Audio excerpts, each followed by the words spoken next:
So the other day, apparently there's a big difference. I wasn't fully aware of it, so I kind of felt bad. But there's a difference between um, the Old Republic and Knights of the Old Republic. So we're going to get straight into this review. It's a little bit longer, so we're just going to get straight into it. And I'll just carry out my thoughts through it.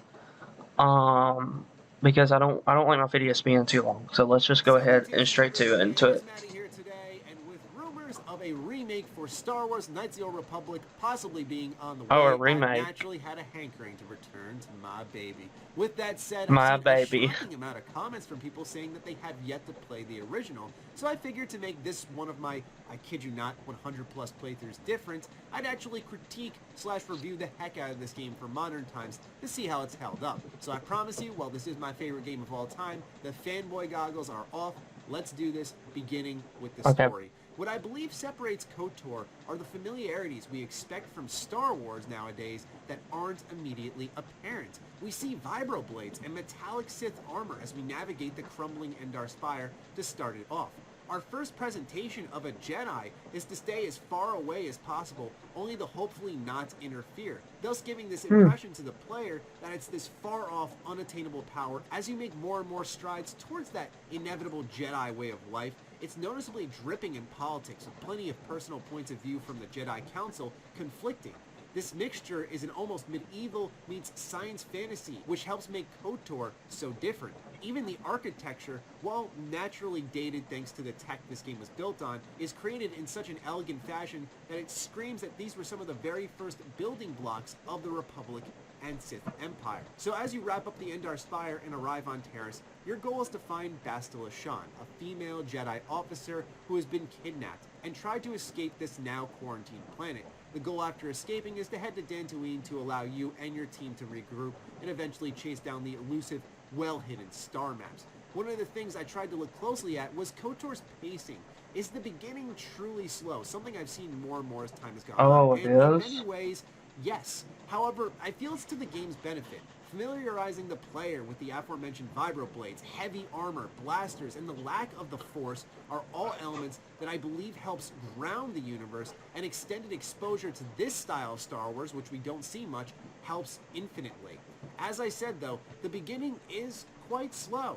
It took me about 7.5 hours to get off of Dantooine Seven and and a half begin my intergalactic hours? adventure through the rest of the galaxy. Is that This a is good accounting for thing? me doing And pretty people much want a all the remake of side content this? outside of the arena on Terrace. Mm. That's not to say that's when the game really picks up, but all the truly special moments are contained in KOTOR's unique way of delivering a story. You see, as you travel from planet to planet, you're met with a form of layered storytelling that I find strong to this day. While your ultimate quest is to discover the star maps on each planet, that doesn't mean that all the many locations you're hitting up don't have their own sets of problems. So I may be searching Manon for a star map, but eventually you're invading a Sith base, investigating a murder, solving your own trial for arrest, playing Pazak, and so on. Side quests are abundant upon all of these planets, but each planet has their own individual goals to keep the player continuously compelled, while the overarching narrative with the star maps can comfortably go at its own pace. Now, design-wise, the planets are layered as well. Perhaps it's symbolic, I have no clue, but Terrace is a fine example with there being an upper city, lower city, and undercity, one resembling wealth, another hosting many gangs, and the last being pure poverty, honestly. Manon has its own cityscape with a mysterious water base lying underneath. Same goes for Kashyyyk, or Kashyyyk. Look, I have no idea, okay? In the comments, you can complain it's one way or another. I'm just going to say Kashyyyk. While it has nothing to do with the story, do note that this form of world building is a little bit dated. You can hardly tell the difference between north and south versions of the upper city in Paris, and the courtyards of Manon can be a bit tough to navigate, if I'm honest. I just knew them like the back of my hand because I played this game a lot, but this part of the game is a product of the past, and less loading screens, maybe some more models, could have helped differentiate the area and avoided this becoming a problem. But once again, this is a title from 2003. Now, considering I spent so much time with 2003. KOTOR 2 lately due to its upgraded nature and performing better on modern PCs, I almost forgot how incredible the companions of KOTOR 1 were, and some of the bold decisions that were made with them that I'll get into here. Bastila is surprisingly egotistical and immature. Even in one-on-one conversations, she fades back and forth between talking down to you and leveling with you, And due to your force bond, if you're not really experienced to who Bastila is, you may kind of feel bad for your player, but your investment in this relationship is a bit more heightened as it's integral to the main story, and Bioware doesn't hide that at all. Watching as she develops and goes through her own trials and tribulations is one of the strongest parts of the narrative, and she still holds the spot as best girl in Star Wars. And that's no disrespect to the rest of the cast, right? Navigating Karth's trust issues, Mission and Zalbar's unlikely bond, Canderous' thirst for war, Juhani's resurgence, they're all incredibly strong. What I found equal parts incredible is how you can actually miss out on some of the game's strongest companions. Look, this isn't spoilery, but you can kill Juhani in the early going, and if you're not experienced, I can argue it's pretty easy to miss one of the game's very best, being HK-47, who's tucked away in some random droid shop on Tatooine, especially considering the price the store charges for him. If you're not aware of who HK is, you may be like, I'm not paying a bunch of money for him. This is just something that we don't see nowadays, empowering the player with a legitimate choice that impacts his squad and the outcome of the game. This isn't accounting for all the other companion-based choices you'll be making later in the game. Things can get real dark, and it's shocking given how this game has a really uplifting tone. I mean, have you heard the music on Manon? For God's sakes, life is great. Music sounds okay. Now let's talk about the villain, right? You always got to have that guy who's pushing you along. Conflict drives you, and Malik is a great villain. Nowadays, it feels like so many villains are posted up front in that first hour or so just to earn the, quote, bad guy label, end quote, and then disappear until the final boss. Fortunately, the manners in which you encounter Malik, whether it be through associates of his, cutscenes of him aboard the Leviathan, and so on, strengthen your overall goal to take him down or maybe take over. You see, there are story-altering decisions you can make in KOTOR, but there are also intermittent choices you make that are defined by a light side and dark side meter. If you hassle people for additional credits after jobs, kill without need, and other acts of evil, you'll gain dark side points. Do the opposite, and you'll gain light side points. You'll also see visual changes with your characters. These points will define not only your ending, as well as some character interactions, once again, giving not the illusion, but true agency over your experience. Compared to KOTOR 2, it's a little more lacking nowadays, but there's still a ton of power that's truly given to the player. So as far as I'm concerned, the storytelling, the characters, the narrative, everything here has aged tremendously well. Does the same apply for the gameplay? Let's dive in. As your adventure begins, you select from one of three classes, being the Scout, who is privy to things like implants, Scoundrels, who earn the most skill points when leveling up, and Soldiers, who are the most combat ready. You also receive a second defining trait later into the game when you select from one of the Jedi Guardian for combat, Sentinel, who's more based off of powers, and a Counselor, who's balanced between the two. The gameplay systems are probably the worst aging part about this game, so allow me to truly elaborate on that. I chose the Scoundrel, and I gotta be real, guys, it's so horrifically bad. This is because the skills system in this series does need some form of overhaul, and it does increase a little bit of my excitement on a potential remake. So let me explain each one individually and sort of get into why skills need some work. There is computer use, which allows you to hack terminals and manipulate the environment around you. Sounds like Fallout. Droids or reprogramming them to fight for you. Demolitions, which will allow you to either collect or disable mines protecting certain locations. You can also sell these collected mines. Stealth, which is pretty much self-explanatory and something I absolutely never use, even though it does benefit the Scoundrel with stealth attacks. There's awareness, which allows you to detect mines. Yes, mines, not enemies, so essentially it's pretty useless to have. Persuasion is legitimately useful because you can convince people to see your way of things. Repair allows you to rework some droids scattered about the level. I do it all the time in Fallout. This is just reminding me of Fallout so far. Like, not Fallout 76, but like New Vegas or 3. Security determines your ability to break into certain locked doors and footlockers, which is useful in acquiring good loot in the early game. Lastly, from the skills is Treat Injury, which determines how much health you recover when healing yourself.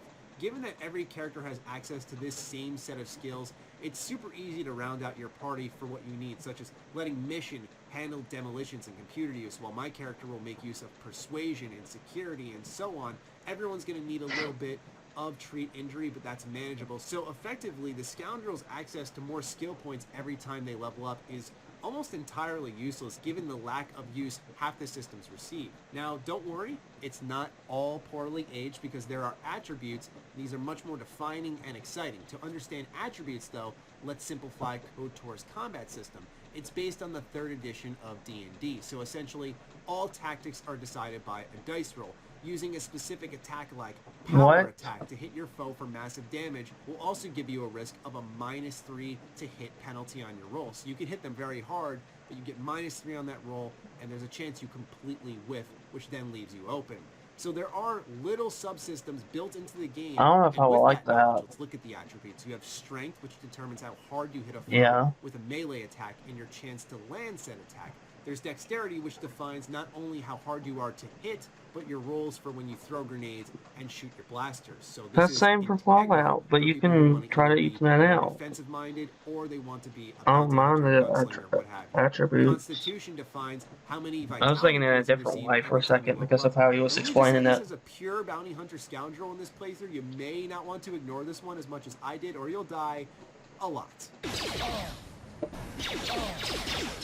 Intelligence modifies the skill points received through leveling up, so naturally, in my character build, this one isn't too useful. Wisdom allows you, as a Jedi, later in the game to modify your force points as well as your ability to resist other force powers being used on you. And lastly, from the attributes is Charisma, which is naturally more beneficial to a smooth talker such as our character. And anyone can really benefit from this one, considering that there aren't real skill checks like based off your demolition or your computer use. It's usually just persuasion. So I know that was a lot of word vomit, but now that we have the established foundation of attributes, what's wrong with skills, and how I'm building with the weakest class in my opinion, let's dive a little bit deeper. KOTOR's gameplay weakness isn't the flexibility of which you're able to build. While skills are useless in a number of ways as a whole, attributes and feats as well as powers allow you to really define how you play. However, while you can play all these ways, it doesn't make them necessarily good or optimal. The beyond obvious route is a soldier/guardian, at least for a beginner. You can also get really creative with mixing stuff like a scout for the earlier game and then something like a sentinel or a consular in the late game. That said, this title really pushes you into using your lightsaber. Blasters just aren't as powerful later on, and understandably, some of the game's heavier armor prohibits you from using certain force powers. While I tried my damn hardest to be a gunsling and bounty hunter, I continuously felt the pressure to cave to the powers of the Jedi and just take out both lightsabers. The fact that they have the ability to reflect blaster bolts back with ease gives you a defensive bonus, and you earn the best modifications through the game's workbench thanks to the Jedi crystals that you can discover. The game also pushes you towards dual wielding. While dope, do not get me wrong, I think that nowadays it'd be sweet if there was benefits to maybe wielding one lightsaber. Wait, is this a game? Are these online? Instead of 2 beefed up blaster pistols. With that in mind, really? This playthrough also enticed me to dive into other ways to power up my character, and I'm glad I did. I didn't have access to the implants of a scout, but I started using things like energy shields, battle stims, adrenals, and so on to keep my character afloat in tougher battles. It led to more management throughout the gameplay in what was typically a cakewalk for me, and I didn't find it optimal, but at least I have the ability I don't to think this is online. The playstyles themselves, like I said, aren't super rigid. You really do have freedom. It's just that going against what the game was designed for is a lot harder. Skills as a whole aren't I'm just now thinking about it. I don't think this is an online game. Since everyone has access to them, right? You're able to just fill holes without really thinking too much about the build. So you can be who you want in a number of ways in the gameplay, just skills is the weakest link there. However, the writing because he have not mentioned like multiplayer or anything like that. And dark side rather than gray, but it's still empowering. So I think we accidentally stumbled across a single player game. End quote, the Jedi Council. But the game gives you an option to I mean, I thought it was online. I think the Old Republic is online, not the Knights of Old Republic. Apparently, Knights of Old Republic is older than the Old Republic. I really appreciated that. Lastly, for the gameplay, let's talk about glitches. They are prevalent. I played on PC here, so this one is PC specific, where it doesn't let you move after combat. You either have to save and reload your game, or just I'm just gonna stop it for right now, because this sounds like a single player game rather than a multiplayer game, and apparently from what I'm hearing, even as a single player game, it doesn't seem that interesting to me so far. Just hearing that there's like and like and then like meh. The Old Republic, it looked a little bit more exciting. I think it's online. Um, tell me what y'all think. I think this is a single player game. I think I accidentally looked at a single player game. I feel bad that I accidentally looked at a single player game. Because we're looking at MMOs here, so keep that in mind. We are not trying to look for single player games, and I probably should just start saying that. So tell me what y'all think in the comments below. Should I play the Old Republic, not the Knights of Old Republic? Unless y'all want to see that for a game. I mean, it is kind of old. It came out in 2003, so if you want to see that on the retro gameplay, then I can definitely do it. But if it's just, but we're looking for online games that I won't be able to play with y'all. So, yeah, sorry if I didn't finish the video. It just sounds more like a single player game than an online game, and I think I just happened to stumble across a single player game. When I thought they were both online, apparently this was the first one. Like I said, I have no idea of these series. So, like I said, I never played the Knights and I never played the Old Republic. I haven't played neither of them. Just to keep that in mind. So I have no attachments to them. But tell me what y'all think in the comments or the games that we already looked at. And tell me if there's a game that you want me to look at and maybe want me to dive into. And I will see you guys and girls next time.